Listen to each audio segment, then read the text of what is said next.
उन्हाळ्यात कूलर घ्यायचा विचार करताय? काय काळजी घ्यायची? योग्य कूलर कसा निवडायचा? हेच आजच्या व्हिडिओमध्ये आपण जाणून घेणार आहोत. आजही भारतातील बहुतांश मध्यमवर्गीय जी कुटुंब आहेत ना, उन्हाळ्यात एअर कंडिशनरऐवजी कूलर वापरताना दिसतात. कूलर घेताना आपण थोडी काळजी घेतली पाहिजे, कारण काही वेळा योग्य माहिती नसल्यामुळे ना भरपूर पैसे गुंतवूनही आपण चुकीचा कूलर खरेदी करतो. त्यामुळे नागरिकांना समस्यांना सामोरं जावं लागू शकतं. अशा परिस्थितीत तुम्ही नवीन कूलर घेणार असाल तर 5 गोष्टी फार महत्त्वाच्या गोष्टी आहेत बरं का. ते तुम्हाला लक्षात ठेवावं लागणार आहे. यामुळे उन्हाळ्यातही तुम्हाला थंड जाणवेल. पण त्यासाठी चांगल्या कूलरची वैशिष्ट्ये काय आहेत हे जाणून घेणं सुद्धा तितकंच गरजेचं ठरतं. चला येऊयात महत्त्वाच्या मुद्द्यांवर. कूलर खरेदी करताना कोणत्या गोष्टी लक्षात ठेवायच्या? नंबर 1, कूलर घेताना सर्वात आधी खात्री करून घ्या की कूलर किती थंड होतं. त्यात किती पाणी भरावं लागतं आणि ते पाणी किती दिवस टिकू शकतं किंवा किती तासांसाठी पुरेल. दुसरं, नेहमी प्लॅस्टिकचं कूलर खरेदी करा. लोखंडी कूलर अजूनही बाजारात अवेलेबल आहेतच, पण लोखंडी कूलरची वीज अधिक महाग असते.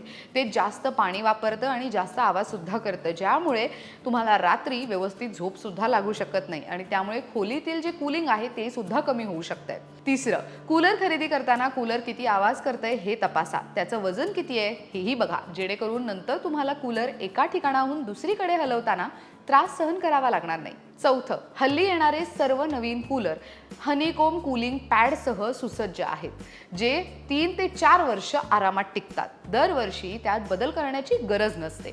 अशा परिस्थितीत कूलर खरेदी करताना विशेष काळजी घ्या.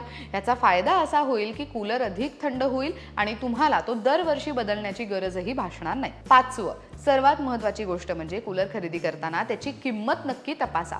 असं नाही की कूलर महाग आहे तरच ते चांगलं असेल, असं अजिबात नाही. जर तुम्ही या गोष्टी लक्षात ठेवल्या आणि स्वस्त कूलर सुद्धा विकत घेतले ना, तरी तुम्हाला कमी किमतीत कमी जागा घेणारा चांगला कूलर इझिली मिळेल. आता हे तर झाल्यात महत्त्वाच्या टिप्स, पण अजूनही बरेच लोक प्लॅस्टिक कूलर घ्यायचं की मेटल कूलर यामध्ये ना ते नेहमी कन्फ्यूज असतात. चला त्यातील सुद्धा फरक आपण जाणून घेऊयात.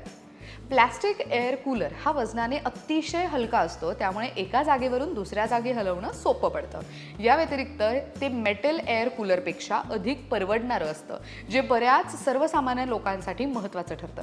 प्लॅस्टिक एअर कूलर विविध डिझाईन्स, रंग आणि आकारांमध्ये अवेलेबल आहे, ज्यामुळे वापरकर्ते त्याच्या आवडीनुसार कूलर निवडू शकतात. तर दुसरीकडे मेटल कूलरमध्ये एक मजबूत मोटार आणि पंखा असतो, जो अधिक हवेच्या अभिसरणासाठी कार्य करतो. मेटल एअर कूलर अत्यंत टिकाऊ असतात. हे अशा प्रकारे बनवले जातात की डिझाईनला तुटणं किंवा नुकसान होण्याची शक्यता जी असते ती कमी असते. त्यांची किंमत प्लॅस्टिक कूलरपेक्षा ही मात्र जास्त असते. मेटल एअर कूलरचं काही तोटेसुद्धा नक्कीच आपल्याला बघायला मिळू शकतात. प्लॅस्टिक एअर कूलरपेक्षा धातूंचं कूलर अधिक मोठं असतं, ज्यामुळे त्यांचं फिरणं आणि अधिक काळ जपून ठेवणं थोडं कठीण होऊ शकतं. शिवाय मेटल एअर कूलर जास्त किमतीचं असतं आणि ते खरेदी करण्यासाठी खूप खर्च करावा सुद्धा लागू शकतो. ॲट द एंड कूलर कोणता घ्यायचा आणि कसा घ्यायचा, किती किमतींचा घ्यायचा आणि कोणत्या ब्रँडचा घ्यायचा हे शेवटी तुमच्यावर अवलंबून आहे. तुमच्या बजेटनुसार तुम्ही निवडू शकता. अशा पद्धतीने this video comes to an end. तुम्हाला आजची माहिती कशी वाटली कमेंट करून नक्की कळवा. अजूनही विषय सुचवा ज्याच्यावर तुम्हाला माहिती जाणून घ्यायला आवडेल. लोकमत सखीच्या फेसबुक पेजला लाईक करा, यूट्यूब चॅनलला सबस्क्राईब करा आणि इंस्टाग्रामला जाऊन फॉलो करायला विसरू नका. पाहत रहा लोकमत सखी.